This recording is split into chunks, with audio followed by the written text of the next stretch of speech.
Bismillahirrahmanirrahim. Assalamualaikum warahmatullahi wabarakatuh.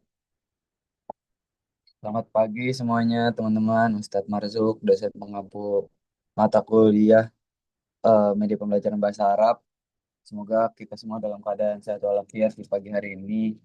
Eh, Pada kesempatan kali ini, kami dari kelompok 5 izin mempresentasikan apa yang telah kami diskusikan mengenai pengembangan modul elektronik pembelajaran bahasa Arab.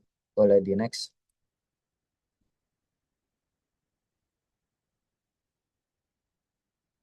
Oke, selanjutnya anggota kelompok kita itu ada 5 orang.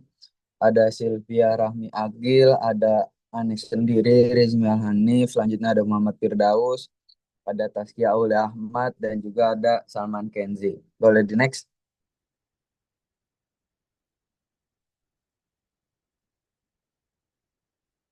Oke, kita mulai dari latar belakangnya, teman-teman. Nah, perkembangan teknologi informasi dan komunikasi itu membawa kita ke dunia pendidikan yang berbau digitalisasi. Berbagai media pembelajaran berbasis teknologi seperti e-learning, Google Classroom, dan juga video interaktif dan e-modul kini banyak digunakan dalam pembelajaran bahasa Arab. Masih ditemukan berbagai kendala seperti rendahnya minat belajar, kurangnya media yang menarik, serta bahan ajar yang belum sesuai dengan kebutuhan peserta didik. Oleh karena itu, pengembangan modul elektronik atau e-modul dalam pembelajaran bahasa Arab menjadi salah satu pilihan solusi daripada untuk menciptakan proses belajar yang lebih interaktif, menarik, dan juga sesuai dengan karakter generasi digital saat ini. Seperti itu, teman-teman. Jadi, yang melatar belakangi apa yang bakal kita bahas pada hari ini adalah eh, perkembangan teknologi dan juga informasi, dan juga kita udah masuk ke era digitalisasi, tapi kita masih merasakan bahwasanya dalam pembelajaran bahasa Arab ini masih sangat kurang, masih kurang banyak ya, maksudnya kurang banyak daripada pelajaran-pelajaran lain itu e-modulnya, entah media pembelajaran elektroniknya dan segala macam ya. Karena lagi-lagi kita akui bahwasanya minat belajar bahasa Arab itu masih sangat rendah di Indonesia. Makanya dengan adanya media pembelajaran elektronik, semoga ini bisa menjadi salah satu solusi untuk uh, meningkatkan minat belajar seperti itu. Boleh di next?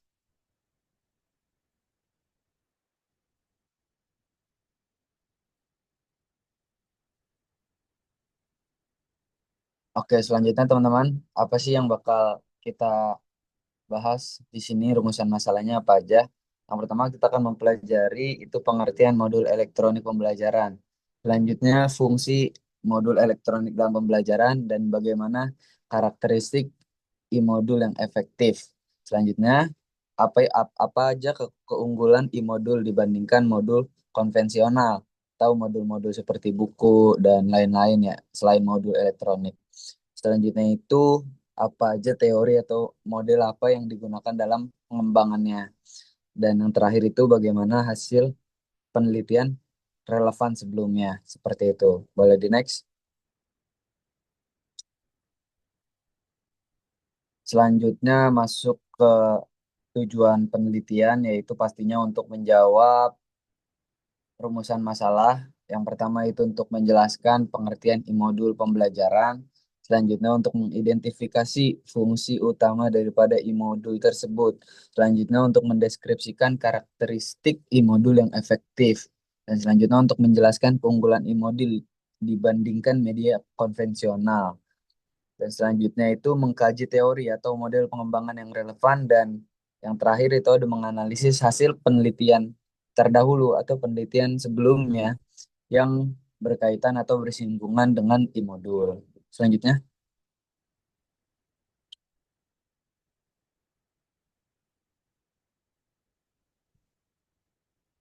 oke, dalam kajian teori ini manfaat yang akan kita dapatkan dalam dalam materi kali ini, yang pertama itu ada manfaat teoritis, yaitu untuk menambah kajian teori media pembelajaran berbasis teknologi, dan juga untuk menjadi referensi ilmiah tentang karakteristik, fungsi, dan juga keunggulan modul.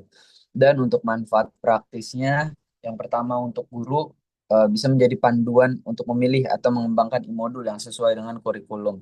Selanjutnya untuk siswa itu bisa menjadi pengalaman belajar yang lebih interaktif dan juga fleksibel, dan untuk lembaga yaitu untuk dorongan transformasi pendidikan berbasis teknologi. Boleh di next.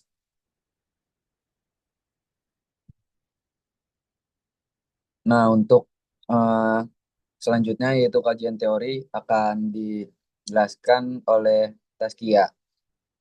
Saya silakan. Ya, baik. Terima kasih untuk kesempatannya. Selanjutnya kita akan masuk ke kajian teori dari materi ini. Yang pertama, yaitu pengertian dari modul elektronik pembelajaran itu sendiri.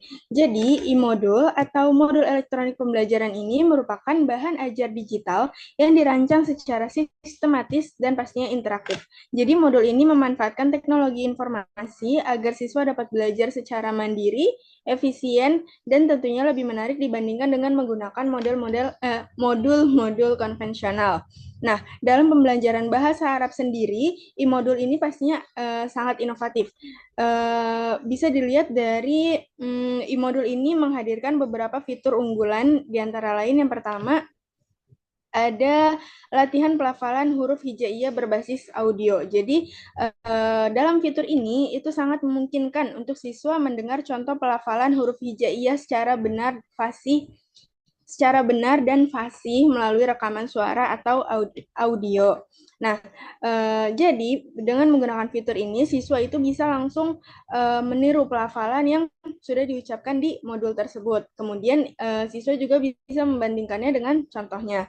Nah, audio yang ada di modul ini itu bisa diulang-ulang sesuai kebutuhan siswa, bisa digunakan kapan saja dan di mana saja. Jadi, pastinya fitur ini tuh bisa sangat membantu ya dalam meningkatkan kemampuan fonetik dan makhraj huruf bagi para siswa, apalagi khususnya bagi siswa-siswa pemula gitu. Kemudian yang kedua ada fitur pemahaman nahu sorof secara interaktif. Jadi di e-modul ini untuk mempelajari nahu sorof itu biasanya bisa disajikan dalam bentuk kuis atau drag and drop atau pilihan ganda interaktif. Jadi siswa itu nggak cuma belajar materi aja, belajar teori aja. Jadi setelah mereka belajar teori dari Nahu Sorof ini, mereka bisa langsung nerapin dengan adanya latihan-latihan atau kuis-kuis. Nah, yang mana nantinya di kuis-kuis ini akan langsung mendapatkan feedback otomatis dari sistemnya. Jadi setelah mereka menjawab, akan ada feedback otomatis. Apakah jawaban mereka benar atau salah? Apabila benar, berarti mereka sudah memahami materi itu dengan baik. Dan apabila salah, itu akan ada penjelasannya sehingga mereka bisa memperdalam lagi materi yang mereka belum pahami seperti itu. Jadi adanya fitur pemahaman nahu sorof yang interaktif ini itu pastinya bisa membantu siswa untuk memahami nahu sorof ini nggak cuma belajar teori tapi bisa langsung praktik gitu.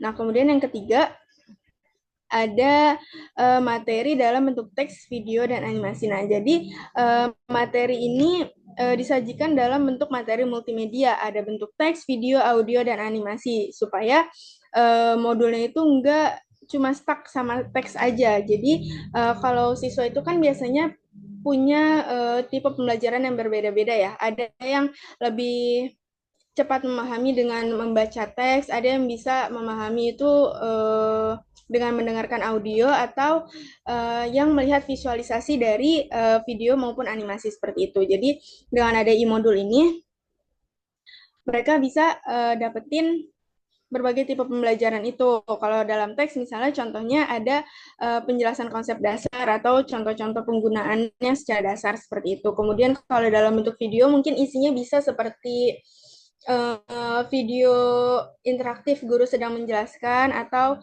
video-video contoh percakapan bahasa Arab seperti itu. Kemudian kalau video animasi itu mungkin akan disajikan visualisasi supaya siswa itu lebih mudah memahami seperti itu. Jadi bisa kita simpulin kalau e-modul pembelajaran bahasa Arab ini nggak cuma sekedar bahan ajar digital aja, tapi juga alat bantu interaktif yang mana di dalamnya itu dipadukan ada audio, visual, serta evaluasi atau feedback otomatis untuk meningkatkan pemahaman siswa secara menyeluruh. Jadi dengan adanya fitur-fitur unggulan dari e-modul ini sendiri, itu bisa mendukung pembelajaran abad ke-21 yang mana uh, di abad ini tuh apa-apanya berbasis teknologi seperti itu. Kemudian selanjutnya saya akan menjelaskan terkait fungsi dari modul elektronik pembelajaran ini. Jadi, modul ini memiliki fungsi yang sangat penting pastinya ya, apalagi di dunia pendidikan sekarang yang apa-apanya berbasis teknologi seperti itu. Nah, secara umum, e-modul ini berfungsi sebagai media belajar digital yang mendukung keseimbangan tiga aspek utama, yaitu ada aspek kognitif, afektif, dan psikomotorik, apalagi khususnya dalam pembelajaran bahasa Arab. Nah, kemudian di sini ada beberapa fungsi utama dari e-modul sendiri. Yang pertama, e-modul itu berfungsi sebagai media belajar mandiri dan fleksibel, yang mana siswa dapat belajar kapan saja dan di mana saja sesuai dengan waktu dan kecepatan belajar mereka masing-masing. Karena kecepatan belajar siswa itu kan berbeda-beda ya. Ada yang cepat memahami, ada yang lambat memahami. Jadi dengan ada e-modul ini mereka bisa belajar kapan saja, di mana saja, mereka mau ulang berapa kali, dimanapun itu bisa.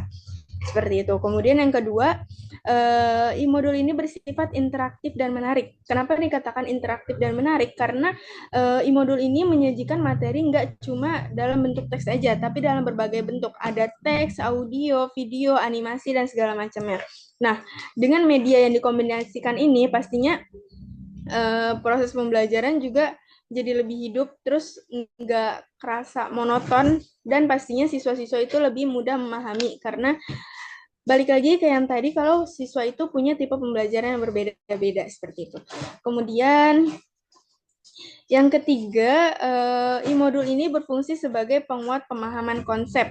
Karena di e-modul ini kan disajikan latihan dan kuis otomatis. Jadi setelah siswa mempelajari materi, mereka langsung bisa mengkaji pemahaman mereka melalui kuis dan latihan itu, yang mana akan mendapatkan feedback otomatis secara langsung. Jadi siswa bisa tahu bagian mana yang sudah dikuasai dan mana yang perlu diperbaiki. Kemudian yang keempat, e-modul ini menjadi sarana evaluasi dan umpan balik langsung, karena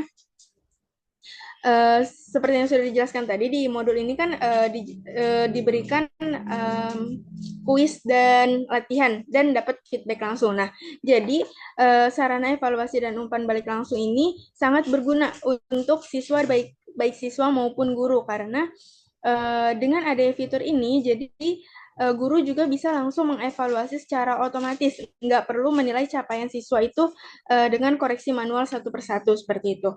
Kemudian yang kelima, e-modul ini berfungsi sebagai pendukung pembelajaran kolaboratif berbasis LMS atau Learning Management System. Jadi melalui platform digital, siswa tuh bisa berbagi apa yang udah mereka pelajarin, atau mereka mau diskusi di situ, kerja kelompok di situ, diskusi di situ, itu bisa banget melalui LMS ini. Jadi e-modul ini dikatakan dapat membantu siswa untuk meningkatkan kerjasamanya, kolaboratifnya seperti itu teman-teman.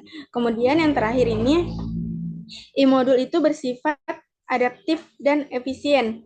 Kenapa seperti itu? Karena e-modul ini dapat menyesuaikan penyajian materi dengan gaya belajar siswa, seperti yang sudah saya jelaskan sebelum-sebelumnya. E-modul ini bisa menyajikan video, animasi, teks, dan segala macamnya, sehingga menyesuaikan gaya belajar siswa itu sendiri. Siswa itu lebih memahami menggunakan teks kah, atau audio kah, atau video kah, seperti itu. Nah, jadi bisa kita simpulin ya, bahwa e-modul ini gak cuma sekedar media pembelajaran, tapi juga bisa membantu siswa untuk lebih aktif dalam pembelajaran. Jadi mereka itu nggak cuma menerima informasi, tapi mereka juga bisa mampu mencari, memahami, dan menerapkan pengetahuannya secara mandiri dimanapun dan kapanpun menggunakan e-modul ini. Mungkin itu aja penjelasan dari saya, dikembalikan ke moderator.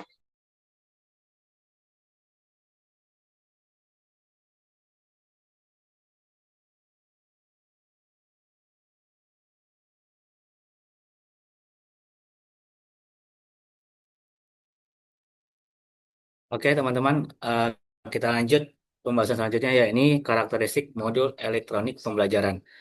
Nah, di sini E-modul itu memiliki ciri khas ya, yang membedakannya dari bahan ajar konvensional.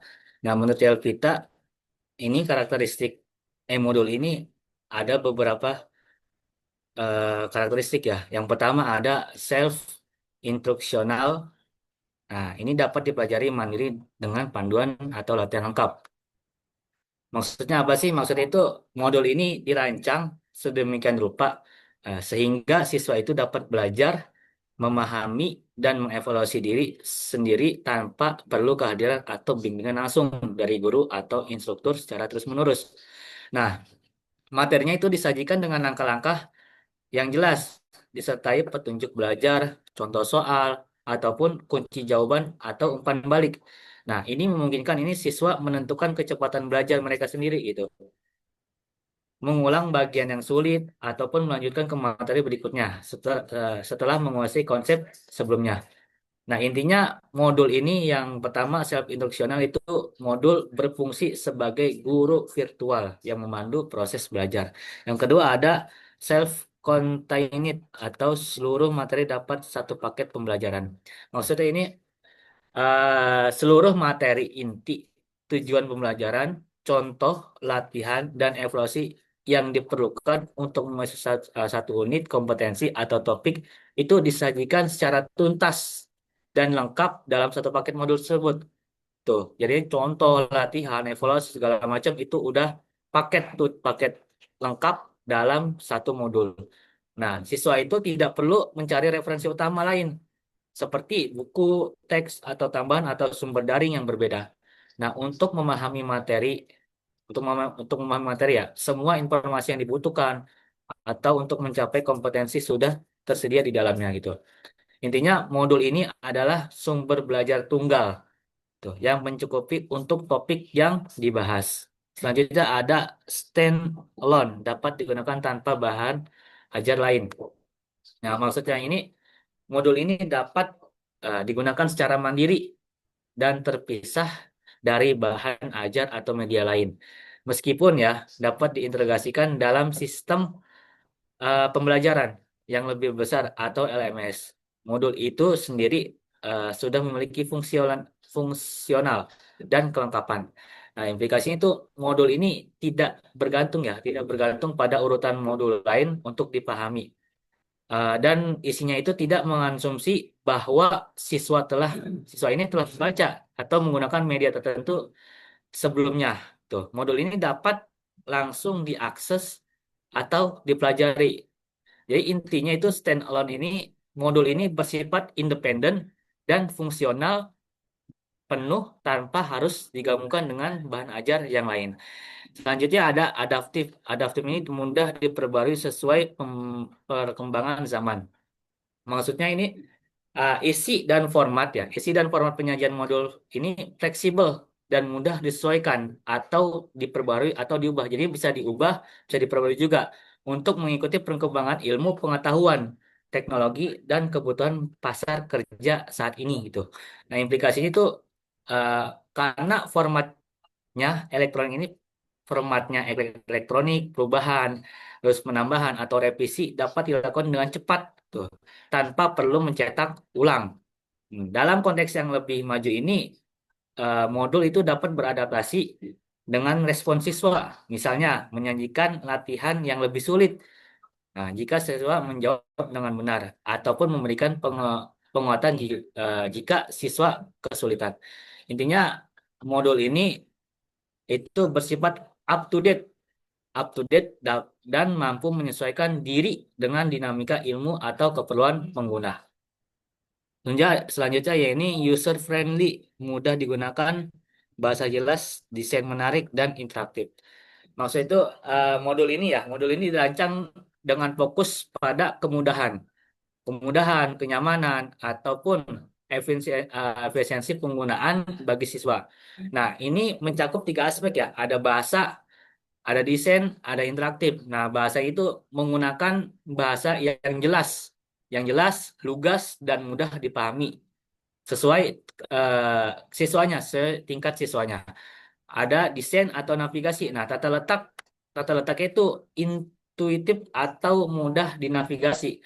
Nah, ikon yang jelas dan konsistensi tombol yang membuat siswa itu tahu di mana mereka berada dan bagaimana cara berpindah.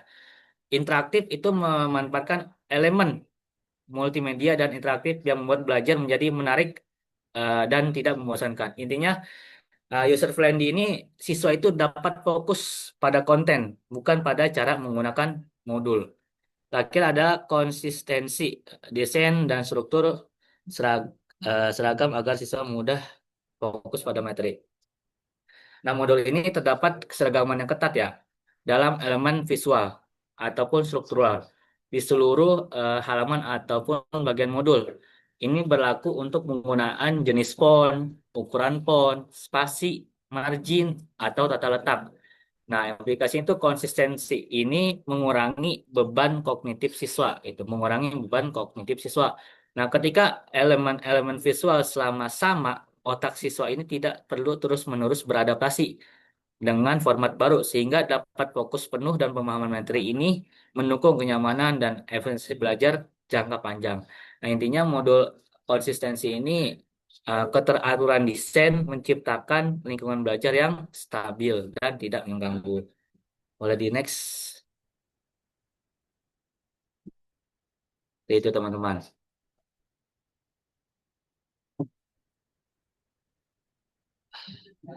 Nah, selanjutnya ada keunggulan modul elektronik pembelajaran.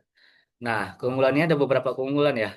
Yang pertama itu meningkatkan motivasi belajar melalui tampilan menarik dan fitur interaktif. Nah, modul ini dirancang ya dengan tampilan menarik dan alur pembelajaran yang jelas. Nah, struktur materinya itu juga tersusun, tuh, seperti video, animasi, ataupun kuis digital. Yang kedua ada evaluasi terintegrasi dengan sistem umpan balik sistem otomatis. Yang ketiga ada materi ini terstruktur dan proporsional, mendukung konsep micro learning. Maksud ini maksudnya adalah melalui modul ini materi itu dapat dipecah menjadi unit kecil sesuai dengan capaian pembelajaran. Tuh, yang selanjutnya adalah fleksibel dan adaptif, dapat diakses kapan saja serta mudah diperbarui. Selanjutnya lagi ada mendorong kemandirian belajar dan efisiensi waktu. Selanjutnya ada ramah lingkungan, menghemat penggunaan kertas. Ah, itu maksudnya ramah lingkungan itu modul itu tidak memerlukan bahan cetak ya seperti kertas sehingga lebih hemat biaya dan mendukung konsep pembelajaran berkelanjutan. Selanjutnya ada menguatkan peran guru sebagai fasilitator pembelajaran. Jadi adanya e-modul ini guru itu dapat lebih fokus pada pendampingan, bimbingan serta pemantauan proses belajar siswa. Secara keseluruhan modul ini menjadi inovasi penting ya untuk menciptakan proses belajar bahasa Arab yang efektif, modern, dan berkelanjutan.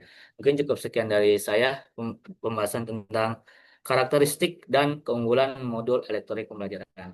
Saya serahkan kembali kepada moderator. Terima kasih. Oke, baik. Terima kasih Firdaus atas penjelasan yang sangat jelas. Selanjutnya, eh, kajian teori selanjutnya akan dijelaskan oleh Sylvia Rami Agil. Padanya saya silakan.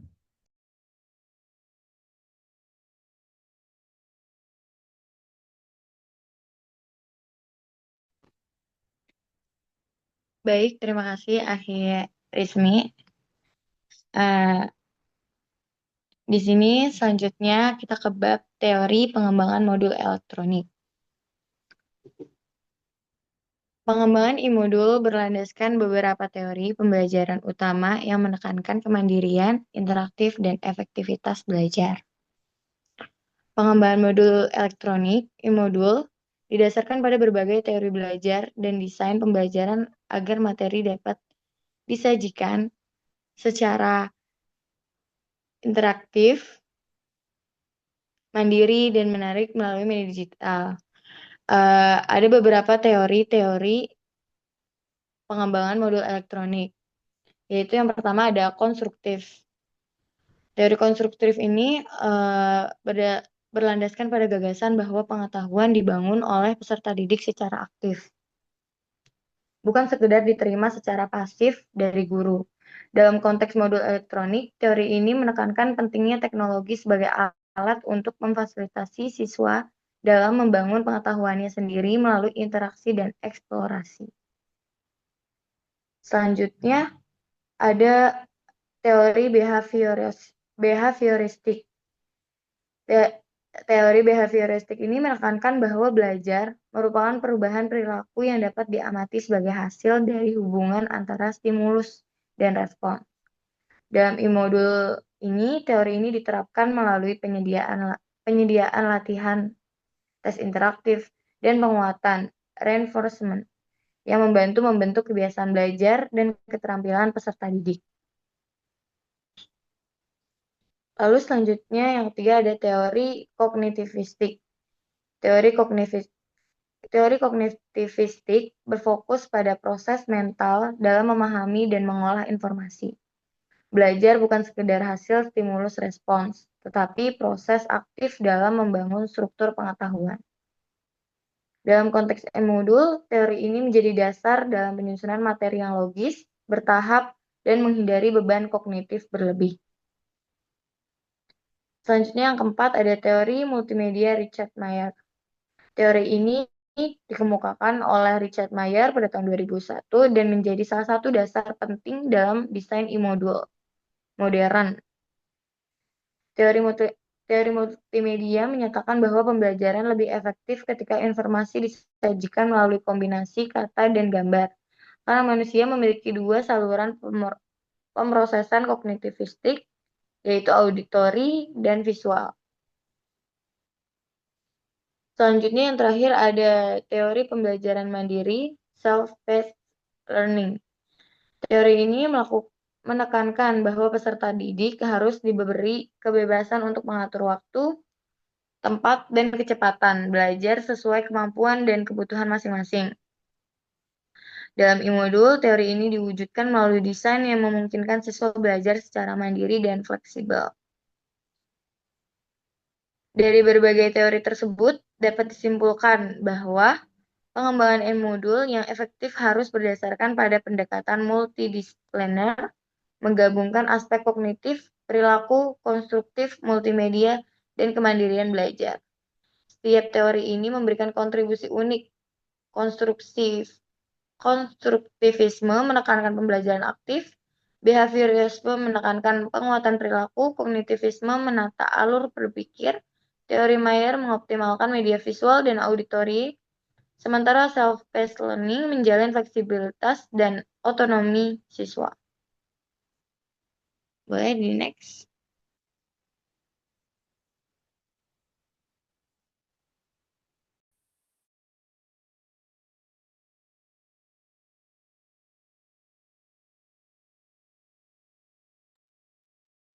Selanjutnya dikembalikan kepada akhir resmi. Oke, baik. Terima kasih penjelasannya, Silvia Rahmi. Untuk penjelasan selanjutnya akan dijelaskan oleh Salman Kenzi. Silakan. Baik, terima kasih ya Hirismi atas kesempatannya. Oke, pada bagian ini di sini kami membahas beberapa penelitian terdahulu yang relevan dengan pengembangan e-modul dalam pembelajaran bahasa Arab, yang dimana tujuannya untuk melihat bagaimana e-modul ini diterapkan serta hasil dan efektivitasnya dalam proses belajar mengajar. Nah, di sini yang pertama ada eh, penelitian yang dilakukan oleh Koderi dengan judul pengembangan e-modul berbasis SAFI. Nah, memiliki pendekatan SAFI ini berarti somatik, auditori, visual, dan intelektual yang melibatkan siswa secara aktif melalui gerakan fisik atau somatik tadi, kemudian mendengar yaitu auditori, melihat visual dan berpikir intelektual, sehingga dapat mengakomodasi berbagai macam gaya belajar. Nah, hasil penelitian ini juga menunjukkan bahwa e-modul berbasis SAFI dinyatakan sangat layak dan efektif dalam meningkatkan hasil belajar bahasa Arab. Validasi dari para ahli juga mendapat kategori sangat baik. Kemudian yang kedua, dilakukan oleh Maulidiana dan kawan-kawan pada tahun 2020 di MAN 4 Ngawi. Penelitian ini mengembangkan e-modul membantu mengurangi kebosanan siswa dan meningkatkan pemahaman materi karena tampilan yang menarik dan interaktif. Yang ketiga ada penelitian dari studi di tahun 2024 sampai 2025 yang mengintegrasikan e-modul dengan modul blended learning dan flipped classroom. E-modul pada penelitian ini terbukti meningkatkan hasil belajar secara signifikan dengan nilai N-gain yang tinggi. Artinya penggunaan e-modul yang dilakukan dengan model pembelajaran campuran sangat efektif untuk diterapkan di era digital. eh Boleh di next. Nah, yang keempat ada penelitian oleh Setiadi pada tahun 2024 yang dimana mengembangkan e-modul menggunakan platform Heizin Flipbook yang dipadukan dengan aplikasi interaktif seperti Canva, Quizzes, dan Wordwall. Hasilnya, e-modul menjadi lebih menarik secara visual, mudah digunakan, dan meningkatkan motivasi belajar siswa. Yang terakhir, penelitian terbaru tahun 2024-2025 berfokus pada pengembangan e-modul berbasis HOTS, Higher Order Thinking Skills. E-modul ini dirancang agar siswa nih nggak cuma memahami materi aja, tapi juga berpikir kritis dan menganalisis konteks pembelajaran bahasa Arab secara mendalam. Nah, dari kelima penelitian tersebut, ini dapat kita simpulkan bahwa model pengembangan R&D seperti ADI yang paling banyak digunakan dan terbukti efektif. Di samping itu juga, integrasi e-modul dengan teknologi dan pendekatan pembelajaran kontekstual itu terbukti meningkatkan motivasi, pemahaman, dan hasil belajar siswa. Nah, jadi secara keseluruhan pengembangan e-modul ini menjadi inovasi yang sangat relevan untuk pembelajaran bahasa Arab di era modern ini, karena mampu menjadikan proses belajar lebih interaktif, menarik, dan efisien. Boleh di next. Nah, kesimpulannya, e-modul itu bahan ajar digital yang mendukung belajar mandiri, interaktif, dan fleksibel. Dalam pembelajaran bahasa Arab, e-modul membantu siswa memahami fonologi, morfologi, dan sintaksis melalui audio, video, animasi, dan latihan interaktif. Karakteristiknya mencakup self-instruksional, adaptif, user-friendly, dan konsisten. Berlandaskan teori yang konstruktivistik, behavioristik, kognitivistik, multimedia, dan self-paced learning.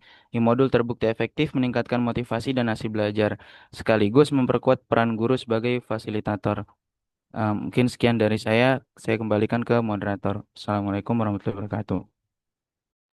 Oke, baik. Terima kasih atas penjelasannya. Untuk sekarang kita akan buka sesi tanya jawab dan nanti mungkin kita akan tampung dulu. Selagi kita mencari jawaban, kita lanjut ke kelompok selanjutnya.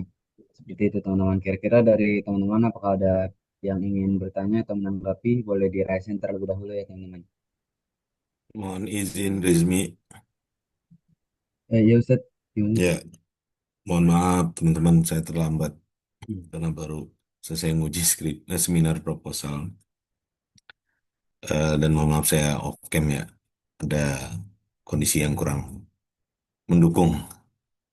Baik, saya apresiasi dari apa yang sudah disampaikan teman-teman kelompok 5 ya tentang pengembangan e-modul interaktif. Lagi-lagi ini menjadi eh, kenapa dijadikan satu pokok bahasan sendiri, ini dijadikan salah satu topik karena menarik ya. Menariknya di mata kuliah media ini bisa jadi eh, topik antara satu angkatan dengan angkatan berikutnya bisa jadi berbeda karena perkembangan teknologi yang eh, cukup cepat ya. Mungkin di dua angkatan sebelum ini belum ada e-model interaktif. Tapi karena perkembangan tadi melihat hasil penelitian yang relevan melalui Google Scholar gitu, hasil-hasil penelitian terkini, maaf, bukan relevan, yang terkini terkait dengan materi media pembelajaran, oh ternyata banyak sekarang e-modul gitu. Nah,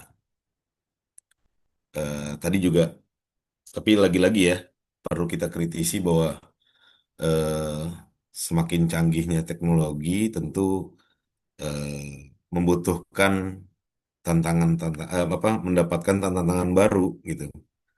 Memang e-modul ini dari tadi kata kuncinya yang berulang-ulang kita dengar adalah tentang kemandirian belajar.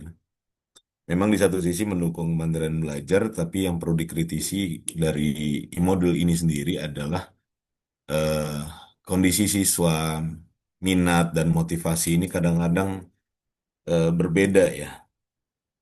Mau disediakan media semenarik apapun, kalau dari internal individunya tidak memiliki apa namanya atau kurang memiliki semangat dan motivasi belajar, ini akan menyulitkan juga. Tapi secara umum memang modul interaktif ini termasuk yang cukup komprehensif dan lengkap ya. Karena yang kita lihat sama-sama dari awal, saya simak dari awal, e-modul ini kan satu mendukung kemandirian karena di dalamnya lengkap. Selain ada teks, ada visualisasi, ada audio, bahkan video bisa di-embed di sana. Lalu bisa dilengkapi dengan interaksi, yaitu mungkin kuis, latihan-latihan yang eh, apa namanya bisa dicantumkan di eh, bagian akhir atau di bagian-bagian belakang setelah materi dan video dan visualisasi lainnya.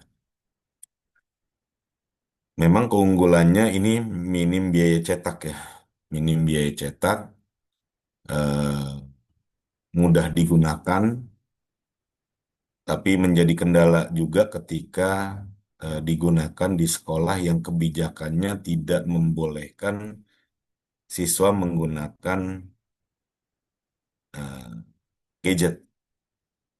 Mungkin nanti teman-teman saat PKM akan mengalami ya perbedaan di antara satu sekolah dengan sekolah lainnya. Biasanya tuh yang eh, dikenal ramah untuk menggunakan gadget, bahkan mungkin dianjurkan itu di Al-Azhar Kelapa Gading. Nah, berbeda lagi nanti di sekolah-sekolah seperti Madrasah Sanawiyah Negeri yang kebijakannya mungkin masih tengah-tengah, masih boleh menggunakan gadget tapi di kondisi tertentu. Jadi gadgetnya siswa itu dikumpulkan di meja piket melalui ketua kelas ya. Saatnya diperlukan harus izin dulu ke guru piket dan lain sebagainya. Tapi untuk di balik itu bisa menjadi sarana pembelajaran di luar kelas. Tapi ini kan butuh apa yang namanya? Butuh motivasi tersendiri dari siswa. Dia udah capek di dalam kelas, suruh belajar mandiri di luar kelas, dikasih meskipun dikasih e-booknya eh, harus dicek lagi berapa persen paling yang membuka seperti itu. Nah ini menariknya kelebihan dan kekurangan si e-modul interaktif ini. Eh, dan tadi saya juga menyimak ada ide baru tuh, ada model SAVI tadi ya, somatik, auditory, visual, dan intelektual. Karena model-model pembelajaran atau model-model materi ajar yang digunakan oleh eh, scholar-scholar lain atau akademisi-akademisi di luar sana itu, kalau kita berselancar di mesin-mesin pencarian tentang hasil penelitian, ini kita bisa mendapatkan ide yang eh, selalu baru. Ini ruang diskusi meskipun kelas online seperti ini, eh, tentu ada istilah baru, ada mustalah-mustalah baru yang kita bisa dapatkan dan kita lebih dalami lagi di luar waktu pembelajaran. Ruang diskusi akademik seperti ini memang cukup baik ya kalau kita simak dengan eh, baik. Kalau kita hadir di conference, di apa namanya di seminar-seminar, kalau memang kita memang pembelajar, insya Allah dapat dapat tambahan insight baru lah paling tidak. Safi ini menarik juga bisa menjadi eh, apa namanya istilah baru yang mungkin menjadi ide penelitian teman-teman yang tertarik dalam pengembangan e-modul lah, pengembangan materi ajar dan lain sebagainya. Saya sedikit boleh share screen, Rizmi, atau teman-teman host lainnya bisa Boleh, Ustaz. ditutup. Saya ingin berbagi layar sedikit. Saya ingin berbagi apa namanya ya.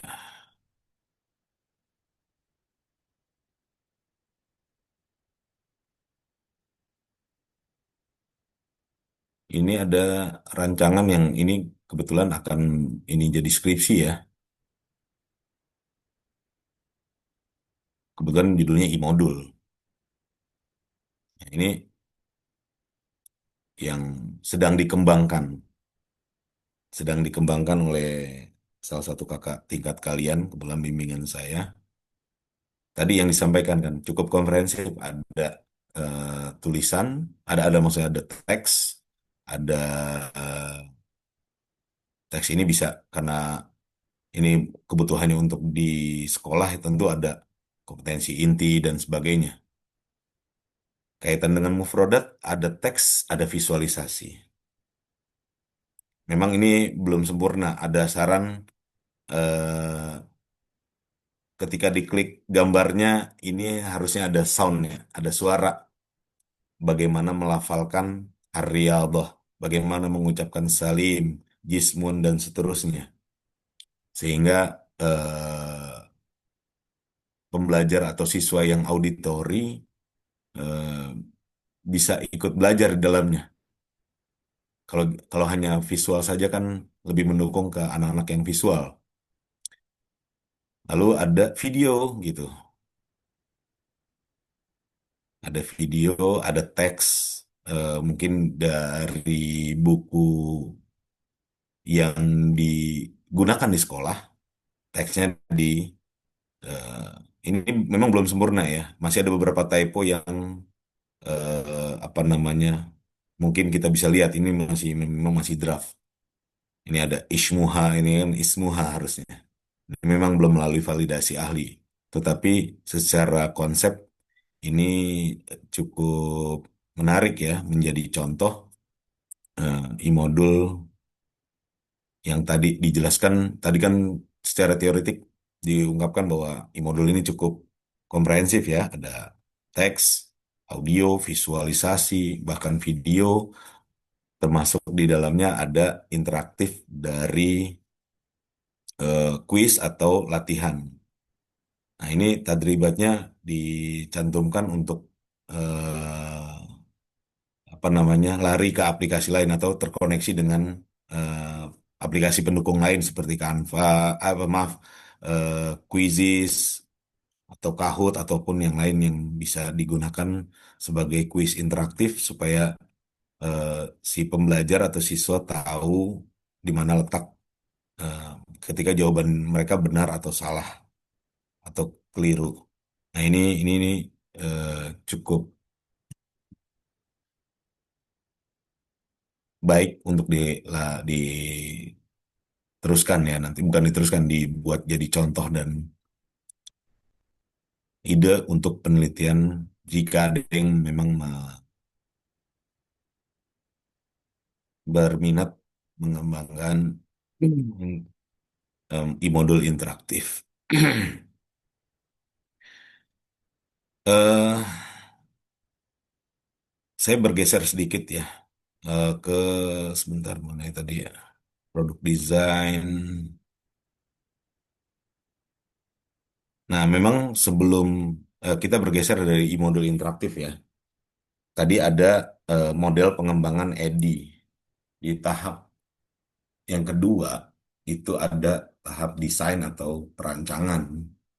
Nah, kenapa saya angkat soal perancangan atau desain ini kaitannya dengan eh,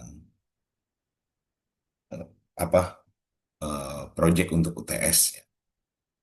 Sebenarnya saya ingin merencanakan awalnya selesai semua kelompok dulu baru UTS, tetapi rupanya akademik UNJ per tahun ini mencoba sesuatu yang baru. Kita diwajibkan untuk mengunggah nilai UTS di waktu tertentu, sehingga walaupun saya masih mengkritisi ini, tapi ya tetap harus kita ikuti.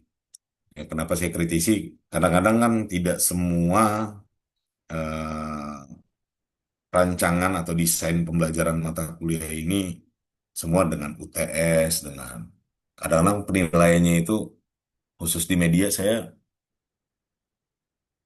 tidak ada ujian tertulis, hanya ada dua proyek, yaitu proyek yang sustainable ya, yang berkelanjutan di tengah semester, eh, yaitu perancangan atau desain awal sebelum teman-teman mengembangkan produk, dan ujian akhirnya adalah eh, produk, draft produk lah kasarnya. Walaupun tidak sempurna seperti tadi gitu, itu kan itu draft produk ya. Walaupun tidak sempurna, tetapi secara komponen sudah melalui proses setelah desain lalu dikembangkan. Jadi tidak harus modul ya. Semua tema yang kita bahas dari awal semester seperti video, animasi, eh, media audio maupun media visual, se sesederhana eh, word wall misalkan kan hanya media visual yang kadang mungkin tidak ada audionya, mungkin saja bisa menjadi pilihan gitu ya. Nah, kaitannya dengan proyek tengah semester untuk mata kuliah ini, nanti saya akan posting ya berikut dengan contoh formatnya. Apakah mau bentukannya flowchart seperti ini? Kalau teman-teman yang membuat apa namanya pengembangan web dan lain sebagainya kan biasa bisa membuat dalam bentuk flowchart. Ada yang bentuknya storyboard. Bentuk storyboard biasanya untuk video ya. Misalkan sebentar saya share screen-nya berganti ke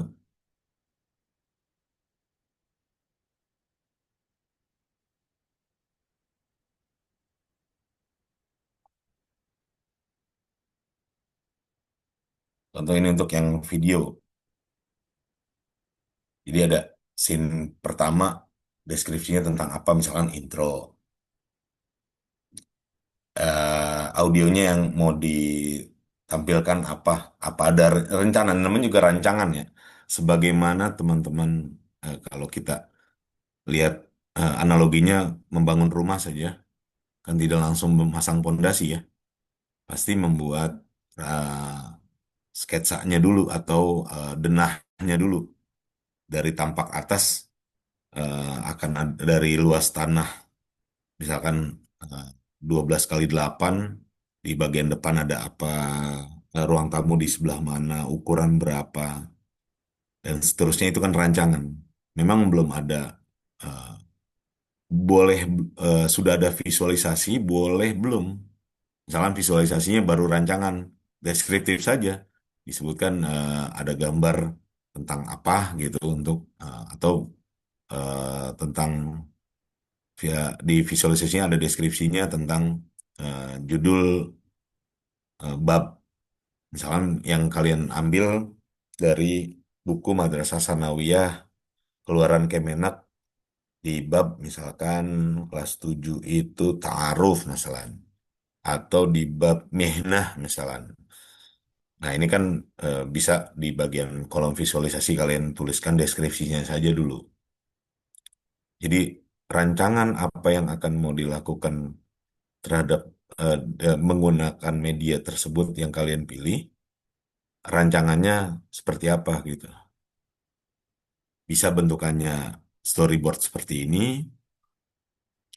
Jadi sebagai catatan ini hanya contoh, jumlah scene dapat disesuaikan dengan kebutuhan materi masing-masing dan juga dilampirkan pindaian halaman materi yang ingin disajikan. Jadi tugas teman-teman itu sebelum membuat desain seperti ini adalah mendapatkan buku atau materi ajar ya dari sekolah-sekolah yang sekiranya akan menjadi target PKM walaupun belum pasti. Misalkan yang lazim kan MTS negeri atau MTS swasta, SMA negeri atau SMA Muhammadiyah yang kita jadikan tempat PKM, atau MAN, Madrasah Aliyah Negeri. Nah, kita pilih salah satu materinya. Biasanya kalau buku di Kemenak itu dalam satu bab ada hiwar, ada mufrodat, ada tarkib, ada kiroah. Pilih salah satu yang mau diangkat menggunakan media apa. Pilihan medianya kan juga banyak. Makanya saya menggunakan OLC yang seperti saya berulang-ulang sebutkan, yaitu own it, learn it, share it. Jadi saya bebaskan teman-teman memilih materi mana yang mau diangkat menjadi media dan menggunakan media apa, itu menjadi hak milik teman-teman untuk menentukan. Saya tidak menentukan si A, misalkan Firdaus harus membuat video, Rizmi membuat apa namanya rancangan web, enggak juga. Karena saya nggak tahu minatnya teman-teman satu persatu itu eh, kemana dan lain sebagainya, itu saya tidak menguasai. Jadi saya bebaskan materinya kalian yang pilih. Yang kedua, mau making media apanya, mau visual, audio, e-modul interaktif, dan seterusnya, itu eh, diserahkan kepada teman-teman. Pilihannya dibebaskan. Ada yang menggunakan misalkan eh, menggunakan apa namanya diagram alir atau flowchart. Biasanya yang mau membuat kuis atau membuat media-media seperti e-modul. Ini juga e-modul bisa pakai storyboard, bisa menggunakan flowchart. Atau yang mau mengembangkan aplikasi kali gitu. Sekarang kan mengembangkan aplikasi tidak harus coding ya. Ada yang eh, apa namanya sudah ada menunya, udah ada template-nya. Nah, mau menyesuaikan di halaman awal pakai menu login atau tidak. Lalu setelah menu awal itu terbagi menjadi beberapa, kalau nggak salah ada contoh yang mengembangkan aplikasi, tapi tidak terlalu jelas ini. Ini ada yang mengembangkan aplikasi, ini untuk, saya lupa ini, eh Tasrif Lugawi. Dia memberikan materi tentang tasrif lugawi. Ketika diklik materi, larinya ke materi, lalu ke soal, munculnya ke soal. Ketika materi diklik, muncul lagi ada yang eh, ada kalimat, ada isim isyarah, dan seterusnya. Kalau tidak salah ini tentang tasrif atau apa ya, saya lupa nih, latih paham. Nah, ini kan bisa menggunakan flowchart ya. Contoh-contohnya seperti ini, misalnya ada yang menggunakan flowchart, ada. Yang penting informasinya. Ini nama mahasiswanya, NIM, materinya tentang apa, ini materi kelas berapa dan di sekolah mana, jenis medianya misalnya visual kah, audio kah, animasi kah, dan lainnya. Nah, kalian menggunakan aplikasi pendukung apa rencananya? Sebutkan aja semuanya, mau pakai Canva, mau pakai misalkan Video Scribe Sparkle kah, mau pakai Plotagon kah, mau pakai Animaker kah, dibebaskan.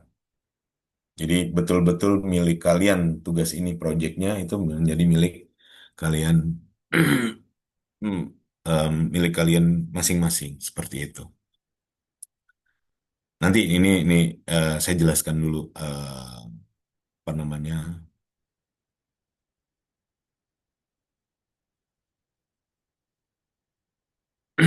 yang akan menjadi proyek, tugas proyek teman-teman. Nanti diposting di apa namanya di Classroom. Contohnya, instruksinya, seperti itu. Nah, balik lagi ke e-modul. Saya kira itu yang bisa saya tambahkan. Eh,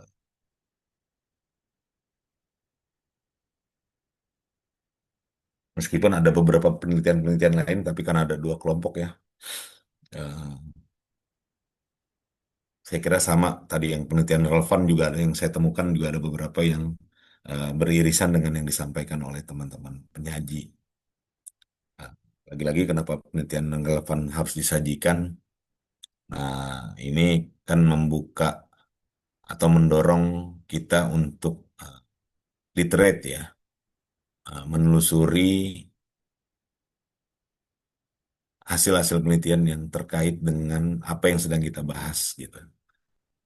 Seperti tadi yang disampaikan ada beberapa dan yang saya temukan juga ada beberapa saya kira itu beririsan. Baik, mungkin itu sedikit tambahan dari saya untuk materi e-modul interaktif ya. Untuk selanjutnya, apakah mau dibuka tanya jawab atau diskusi tentang tema ini dulu atau mau dilanjutkan ke kelompok dua nanti diskusinya belakangan, saya persilahkan kepada moderator. Saya kembalikan ya, terima kasih. Baik, terima kasih Ustaz atas masukannya dan tambahannya. Mungkin kita langsung lanjut aja Ustaz ke kelompok selanjutnya supaya tidak Ya, mengambil waktu boleh, yang boleh. terlalu lama. Silakan. Oke, saya tutup presentasi dari kelompok 5. Terima kasih teman-teman yang sudah mendengarkan, yang memperhatikan. Wassalamualaikum warahmatullahi wabarakatuh.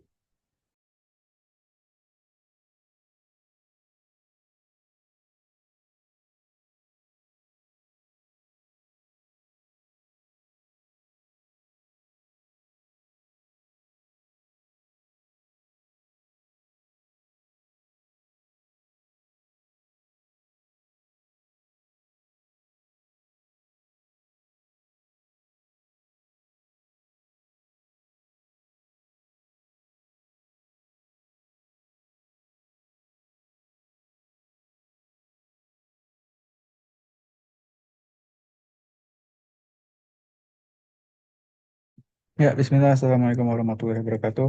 Sebelumnya izin Ustaz, izin juga teman-teman semua. Ini kita akan lanjutkan bahasannya materi presentasi kita dari kelompok 6 itu terkait pengembangan media animasi, yaitu pengembangan bahasa Arab. Oke, langsung dilanjut aja.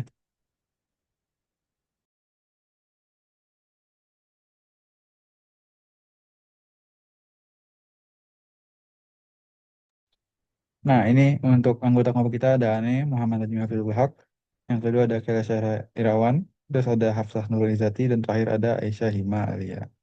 Sahan lanjut.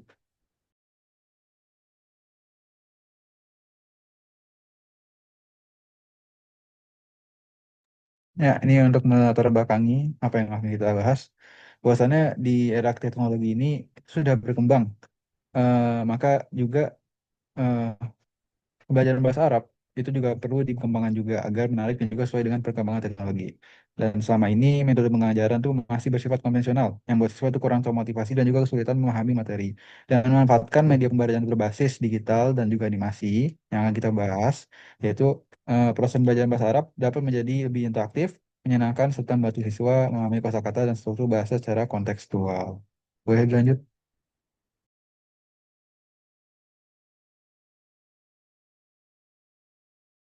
Ya, ini akan dijelaskan oleh teman saya. Baik, izin menjelaskan, izin melanjutkan. Sebelumnya mohon maaf Ustadz dan teman-teman, izin off-cam karena keadaan yang sedang kurang sehat. Sebelumnya kita harus mengetahui dulu apa pengertian dari media animasi. Animasi adalah tampilan yang menggabungkan media teks, grafik, dan suara dalam aktivitas pergerakan. Melalui perpaduan elemen-elemen tersebut, animasi mampu menampilkan informasi secara lebih menarik dan interaktif, sehingga membantu meningkatkan motivasi serta perhatian peserta didik terhadap pembelajaran. Jadi mudahnya animasi itu adalah tampilan yang menggabungkan teks, gambar, dan suara yang dibuat agar bisa bergerak. Jadi bukan cuma gambar yang diem aja atau cuma audio aja, tapi ada unsur gerak di dalamnya. Ada gambar yang bergerak dan juga ada audio yang mendukung gitu. Nah, dengan perpaduan elemen-elemen itu, animasi ini bisa menyampaikan informasi atau materi dengan cara yang lebih menarik dan interaktif. Sehingga dalam pembelajaran, animasi dapat membantu meningkatkan semangat belajar dan membuat peserta didik itu lebih lebih fokus terhadap materi yang sedang dipelajari dan jadi para siswa itu lebih mudah memahami teks tersebut, materi tersebut seperti itu. Boleh di next. Selanjutnya kita masuk ke fungsi animasi dalam pembelajaran bahasa Arab. Nah, kan animasi ini punya banyak manfaat yang bisa mendukung proses siswa dalam pembelajaran bahasa Arab. Yang pertama yaitu meningkatkan keterampilan mendengar dan berbicara melalui visualisasi gerak dan suara. Nah, animasi ini bisa membantu siswa melatih kemampuan mendengar, istima, dan berbicara kalam karena bukan cuma baca teks doang, tetapi di dalam animasi ini kita juga bisa melihat gerakan mulut, ekspresi wajah, dan juga mendengar pelafalan katanya secara langsung. Nah, dengan begitu, siswa itu bisa melatih pendengarannya dan juga bisa mm, melatih dan meniru cara pelafalan dan intonasi berbahasa Arab yang tepat, yang lebih benar. Kemudian yang kedua, memperkuat pemahaman kosakata dan struktur bahasa. Dalam animasi, kata-kata baru dan struktur kalimat itu kan biasanya ditampilkan dalam konteks yang jelas. Misalnya tuh lewat dialog antar tokoh gitu. Nah, hal itu tuh membuat siswa lebih mudah dalam memahami arti mufradat dan struktur kalimat. Jadi bukan cuma secara hafalan atau paham, tetapi juga lewat contoh percakapan atau penggunaannya itu dalam keadaan yang nyata, dalam situasi nyata. Kemudian yang ketiga, menarik minat dan motivasi belajar siswa. Animasi ini memiliki tampilan yang menarik dan tidak monoton. Jadi proses belajar itu terasa lebih seru, menyenangkan. Jadi ketika siswa itu merasa seru, merasa senang, merasa tertarik, nah otomatis motivasi dan semangat siswa untuk belajar bahasa Arab itu juga meningkat. Yang keempat, menghadirkan konteks sosial dan komunikasi nyata dalam bentuk animasi. Dengan animasi, siswa itu bisa melihat seperti tadi ya, bisa melihat dialog-dialog dalam berbagai situasi yang ada di kehidupan sehari-hari, kayak misalnya dialog di rumah, dialog di pasar, dialog di sekolah gitu. Nah, hal itu membantu siswa memahami gimana bahasa Arab itu digunakan dalam situasi sosial, dalam konteks sosial yang sebenarnya yang sesuai dengan realitanya. Kemudian mendukung pembelajaran mandiri. Nah, animasi ini kan eh, efektif gitu ya. Jadi efisien, jadi fleksibel, afwan. Jadi bisa dipelajari kapan saja dan di mana saja gitu. Bahkan kita belajar sendiri tanpa bimbingan langsung dari guru pun bisa. Terus juga siswa tuh bisa menonton, mengulang pembelajaran itu sampai siswa benar-benar merasa paham. Jadi kita siswa itu bebas mau ngulang berapa kali sampai siswa itu ngerasa oh ya udah cukup paham, udah puas belajarnya gitu. Jadi bisa belajar mandiri. Kemudian yang terakhir meningkatkan daya ingat karena lebih mudah daripada teks statis. Nah, informasi yang disajikan ini kan dalam bentuk animasi, dalam bentuk gambar yang bergerak dan suara dan audio ya. Biasanya itu lebih mudah diingat dibandingkan cuma teks yang biasa. Karena biasanya otak manusia itu lebih cepat menangkap hal-hal visual. Apalagi kalau ada audionya juga. Nah, jadi makanya pelajaran yang disampaikan lewat animasi itu cenderung lebih mudah dipahami, lebih mudah melekat di ingatan siswa seperti itu. Mungkin sekian dari saya. Selanjutnya, saya kembalikan ke moderator. Terima kasih. Nah, silakan lanjut slide-nya. Nah, ini teman-teman ada beberapa unsur-unsur animasi dan ini saya bilang adalah yang umumnya dalam animasi itu ada apa aja. Yang pertama, of course ada visual, visual bisa dilihat. Dan kedua, ini visualnya bukan diem doang, bukan bukan kayak gambar doang, tapi visualnya bisa bergerak, bisa berubah juga bentukannya.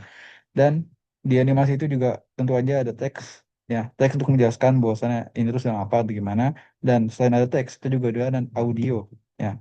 Jadi untuk mahasiswa yang suka sama visual, untuk mahasiswa yang suka audio itu udah kena dua-duanya. ada teks juga ada audio. Terus di sini juga yang lebih menambah animasi itu berbeda, itu ada narasi. Narasi di sini itu berhubungan juga dengan poin ke-7 dan 8, yaitu ada karakter, latar, dan juga alur. Ya, jadi kebanyakan animasi itu biasa dibuat untuk eh, pembelajaran dalam ranah sebuah materi. Jadi misal kita menyampaikan sebuah materi, itu kita bisa menggunakan animasi. Dan animasi di sini itu bisa dibuat interaktif, bisa dibuat menarik dengan ada nama narasi, karakter, dan juga alur. Nah, terus juga ada aspek unsur-unsur warna, di mana warna sendiri di sini bisa bilang adalah unsur ini ya, tambahan ya, yang bisa membuat mahasiswa tuh, siswa tuh tertarik untuk belajar. Jadi bukan hanya warna hitam dan putih, tapi juga ada banyak warna lain yang menyatu. Dan terakhir, yang juga sebagai eh, poin penting dari animasi itu adalah interaktivitas, di mana beda dengan video pembelajaran biasa, tapi animasi sendiri itu bisa namanya interaksi. Jadi mahasiswa sendiri itu bisa mengatur jalannya animasi itu sendiri. Jadi misalnya eh, dalam sebuah cerita itu saya bisa tahu nih ini bakal kayak gimana, terus misalnya dia klik ini bakal berubah menjadi seperti apa. Itu adalah sebuah nilai plus dari animasi. Boleh dilanjut? Oke, ini akan dijelaskan oleh teman saya. Baik, terima kasih atas kesempatannya. Akan saya lanjutkan kepada karakteristik animasi pembelajaran. Nah, eh, jadi animasi pembelajaran itu kan memiliki ciri khas utama ya, yaitu menyajikan informasi secara visual dan dinamis. Nah, maksudnya itu konsepnya yang tadinya abstrak itu bisa divisualisasikan menjadi lebih nyata dan juga bisa mudah dipahami teman-teman. Lalu, animasi juga membantu kita mempermudah pemahaman terhadap proses atau konsep yang sulit diamati. Misal, seperti peredaran darah, atau juga kayak reaksi kimia atau proses fotosintesis. Nah, gitu. Jadi, selain itu juga animasi juga bersifat interaktif, teman-teman. Artinya siswa itu bisa mengontrol jalannya animasi tersebut. Misal bisa diputar ulang bagian-bagian tertentu yang ingin dilihatnya. Terus juga bisa dihentikan animasi tersebut. Untuk apa? Untuk memahami detailnya. Gitu. Animasi itu juga di situ ada mengintegrasikan teks, suara, dan gambar bergerak sehingga pembelajaran itu terasa lebih hidup dan juga menarik. Nah, terus terakhir ada aspek estetika yang menarik dalam animasi itu mampu untuk meningkatkan motivasi dan fokus siswa selama belajar gitu. Next slide. Nah, setelah karakteristik itu kita akan jelaskan tentang manfaat daripada animasi pembelajaran. Gitu. Nah, yang pertama, animasi itu dapat mempermudah pemahaman konsep-konsep abstrak yang tadi itu dan prosedur kompleksnya. Jadi siswa itu bisa melihat bagaimana suatu proses terjadi, kayak langkah demi langkahnya gitu. Lalu yang kedua, animasi itu dapat mengurangi miskonsepsi karena menampilkan visualisasi yang jelas dan interaktif gitu. Jadi, apa yang dibayangkan siswa itu bisa lebih sesuai dengan konsep yang benar. Nah, lalu ketiga adalah animasi membantu meningkatkan keterlibatan dan motivasi belajar.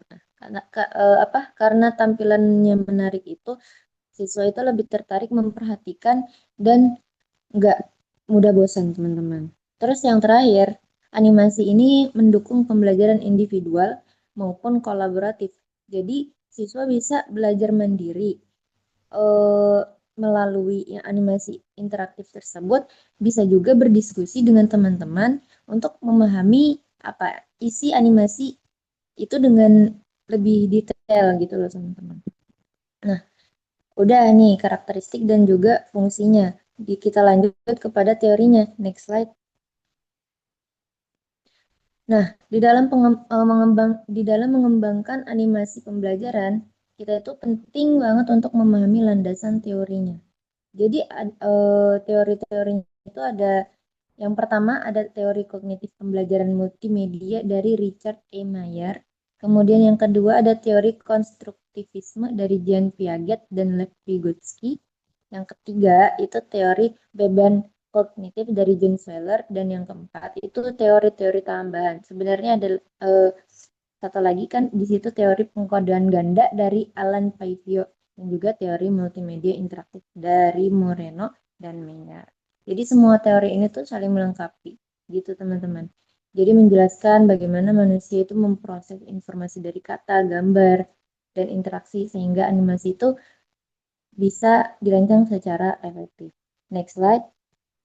Nah, kita lanjut ke teori pertama, yaitu teori kognitif pembelajaran multimedia dari Richard E. Mayer. Nah, teori Mayer ini itu adalah dasar utama dalam mengembangkan animasi pembelajaran modern. Nah, intinya teori ini tuh menjelaskan bahwa otak manusia itu memproses informasi melalui dua saluran, yaitu saluran visual yang untuk gambar dan animasi, yang satu lagi saluran untuk auditori, untuk suara dan narasi gitu. Jadi Mayer ini menekankan bahwasanya pembelajaran itu akan lebih efektif kalau kedua saluran ini digunakan secara seimbang dan enggak berlebihan. Nah, juga pembelajaran ini tuh bukan sekedar menerima informasi, tapi proses aktif untuk membangun pemahaman. Artinya, siswa itu perlu menyeleksi, terus juga mengorganisasikan, dan juga mengintegrasikan informasi yang mereka lihat dan dengar, agar terbentuk pengetahuan baru yang bermakna gitu. Nah, next slide. Nah, di sini tuh di teori multimedia itu memiliki 12 prinsip. Nah, satu multimedia, prinsip multimedia. Nah, prinsip multimedia ini mengkombinasikan kata dan gambar. Jadi nggak hanya teks gitu, teman-teman. Terus yang kedua, prinsipnya itu prinsip koherensi. Dia itu menghindari elemen yang nggak relevan. Jadi fokusnya itu tetap kejaga. Terus yang ketiga, itu ada prinsip persinyalan. Nah, kalau prinsip persinyalan itu tuh menggunakan penanda kayak panah atau warna itu warna untuk menyoroti hal-hal yang penting aja gitu.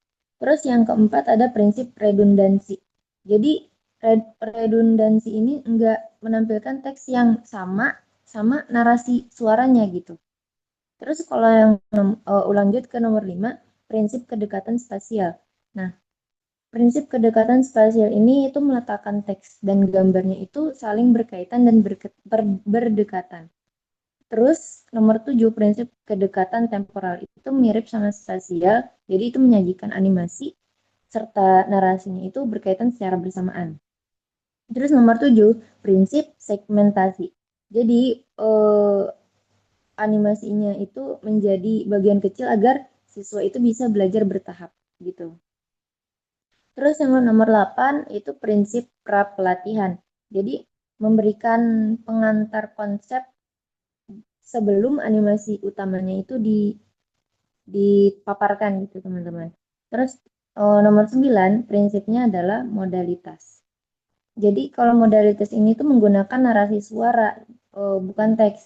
Jadi untuk menjelaskan visualnya. Terus nomor 10 itu prinsip suara. Jadi prinsip suara ini menggunakan suara manusia yang natural, bukan suara robotik. Terus juga nomor 11 prinsip personalisasi. Jadi menggunakan gaya bahasa percakapan itu agar terasa lebih dekat. Terus yang terakhir itu ada prinsip gambar. Nah, kalau prinsip gambar, ya namanya juga gambar berarti menggunakan gambar yang relevan untuk memperkuat makna gitu. Jadi kalau semua prinsip kita terapkan, itu animasi itu bakalan benar-benar membantu siswa untuk memahami materi itu secara mendalam dan juga nggak cepat lupa, teman-teman. Nah, next selanjutnya kita masuk ke teori konstruktivisme.